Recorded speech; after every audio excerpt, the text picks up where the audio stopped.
Hello student, welcome to the S mathematics solution. इस video में हम लोग इंटीग्रल एक्सरसाइज 7.5 का क्वेश्चन नंबर 23 सॉल्व करेंगे। यहाँ से देखिए हमें इस टर्म का इंटीग्रेशन करना है और जो राइट ऑप्शन है उस पर हमें टिक करना है। तो देखिए आपको टर्म क्या दिया गया है, देखिए ऊपर dx है, dx का मतलब ऊपर आपका क्या है 1 है और अपॉन में आपका क्या है x और मल्टीप्लाई में आपका क्या है x² + 1 और साथ में आपका क्या आ जाएगा dx आ जाएगा।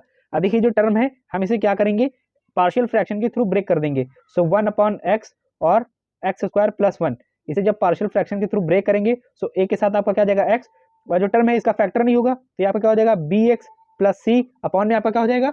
हाँ तो यहाँ से देखिए bx + c, इसके नीचे आपका क्या आ जाएगा x² + 1। तो पार्शियल फ्रैक्शन के थ्रू हमने क्या किया, इस जो ये जो आपका टर्म था हमने इसे ब्रेक कर दिया। अब हम क्या करेंगे, इसे रिप्लेस कर देंगे।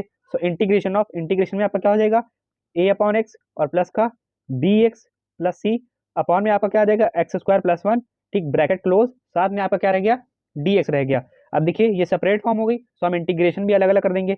Integration of a/x dx plus integration of bx + c upon में आपका क्या आ जाएगा x² + 1 dx।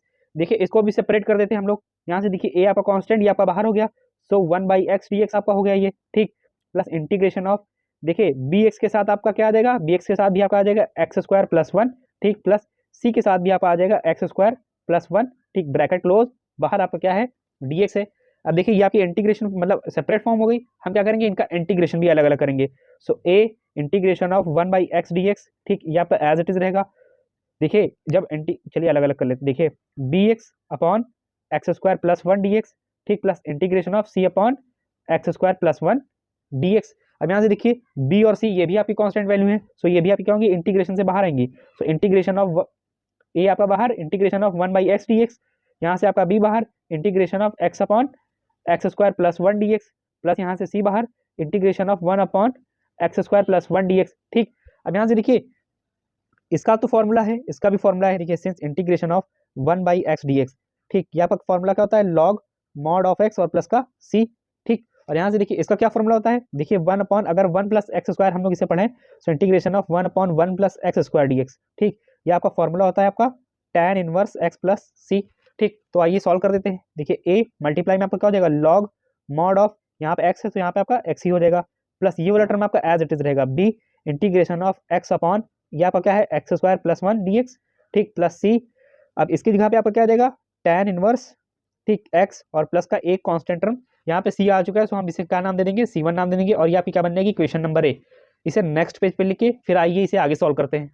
हाँ तो यहाँ से देखिए लास्ट टाइम हमने क्या किया था, हमने इस इक्वेशन को इक्वेशन नंबर a लेट किया था। इक्वेशन नंबर a किस लिए लेट किया था, क्योंकि ये जो हमारा टर्म था ये इजीली सॉल्व नहीं हो सकता। तो सबसे पहले देखिए आइए इसे सॉल्व करते हैं। देखिए टर्म आपका क्या है b integration of x upon x² + 1, साथ में आपका क्या है dx है।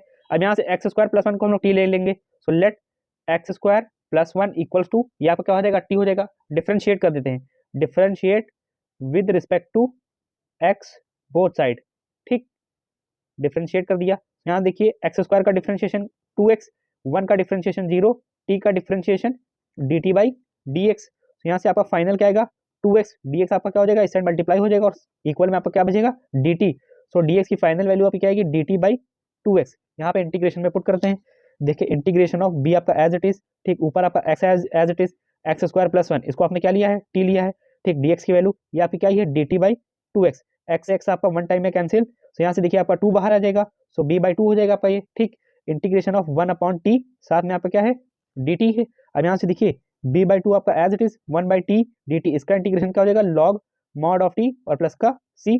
सो b/2 मल्टीप्लाई में लॉग मॉड t की जगह पे आपका क्या आ जाएगा, t की जगह पर आपका आ जाएगा x² + 1, सो यहाँ पे आपका क्या आ जाएगा x² + 1 और प्लस में c।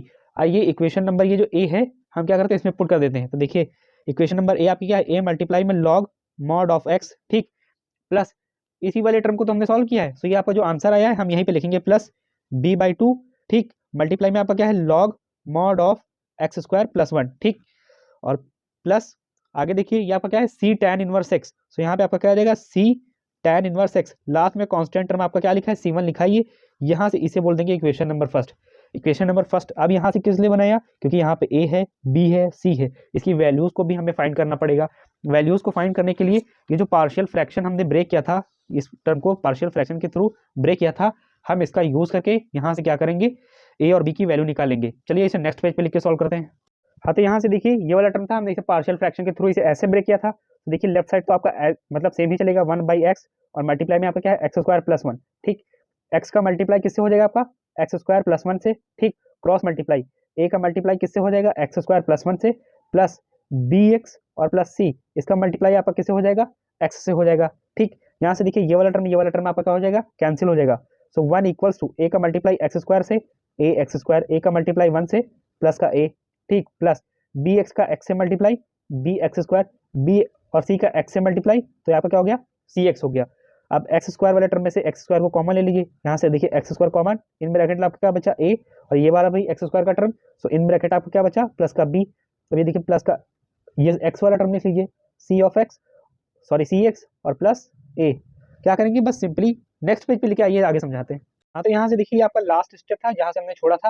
अब यहाँ से देखिए हम क्या करेंगे सिंपली कंपेयर कर लेंगे। यहाँ से लिखेगा ऑन कंपेयरिंग। ठीक, ऑन कंपेयरिंग। ठीक, x² का कोफिशिएंट आपका यहाँ से क्या है आपका a + b, इस साइड कोई x² नहीं, कोई x² का मतलब टर्म ही नहीं है, तो यहाँ पे आपका क्या हो जाएगा 0। ठीक, x का मतलब c, x का कोफिशिएंट आपका यहाँ से क्या है आपका c है, इस साइड कोई x का टर्म नहीं है, सो ये भी आपका क्या हो जाएगा 0। कांस्टेंट वैल्यू आपकी इस साइड क्या है a, इस साइड कांस्टेंट वैल्यू आपकी क्या है 1। सो a की तो वैल्यू हमें फाइनली मिल गई, a की वैल्यू आपकी क्या है 1, c की वैल्यू मिल गई, c की वैल्यू हमें क्या है पता है 0।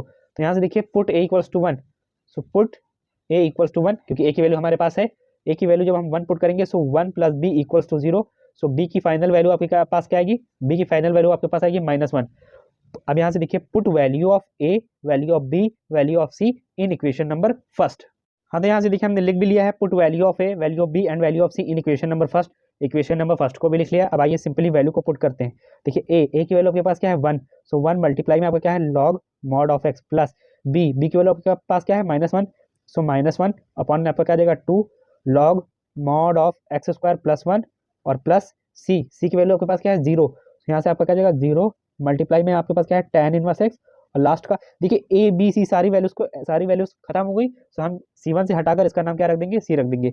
अब यहाँ से देखिए a से किसी भी एलिमेंट का मल्टीप्लाई होता है, तो मतलब 1 से कोई भी मल्टीप्लाई करता है तो सेम ही रहता है। सो ये आपका हो जाएगा log mod of x plus minus ये आपका क्या हो जाएगा 1/2 log mod of x² + 1। देखिए 0 से किसी का भी मल्टीप्लाई होता है तो वो टर्म क्या हो जाता है पूरा आपका 0 हो जाता है, तो 0 लिखने का कोई मतलब नहीं, और लास्ट में कांस्टेंट टर्म आपका क्या है c। ये आपका हमारा क्या मतलब फाइनल आंसर आया इस क्वेश्चन का। तो चलिए आइए ऑप्शन देखते हैं कौन सा ऑप्शन सही है हमारा। ठीक, अब यहाँ से देखिए हमारा आंसर आ क्या रहा है, देखिए log mod of x -1/2। देखिए log mod of x, यहाँ से देखिए हमारे पास मॉड में आंसर नहीं आ रहा है। ठीक, अब यहाँ से देखिए आंसर क्यों नहीं आ रहा है, देखिए ये जो log का एंगल है x² भी पॉजिटिव + 1 भी पॉजिटिव। ठीक, सो मॉड का कोई मतलब नहीं है, तो यहाँ देखिए log mod of x -1/2 log bracket में आपके पास आ जाएगा x² + 1, ठीक, प्लस का c। तो ये आंसर जिसका होगा वही हमारा राइट आंसर होगा, log mod of x 1/2। ठीक, यहाँ से देखिए log mod of x -1/2 log in bracket आपका क्या है x² + 1 प्लस का c। सो मतलब ऑप्शन नंबर ए आपका राइट आंसर है। आई होप ये क्वेश्चन आपको समझ में आया होगा। नेक्स्ट क्वेश्चन हम लोग नेक्स्ट वीडियो में सॉल्व करेंगे। वीडियो देखने के लिए थैंक यू वेरी मच।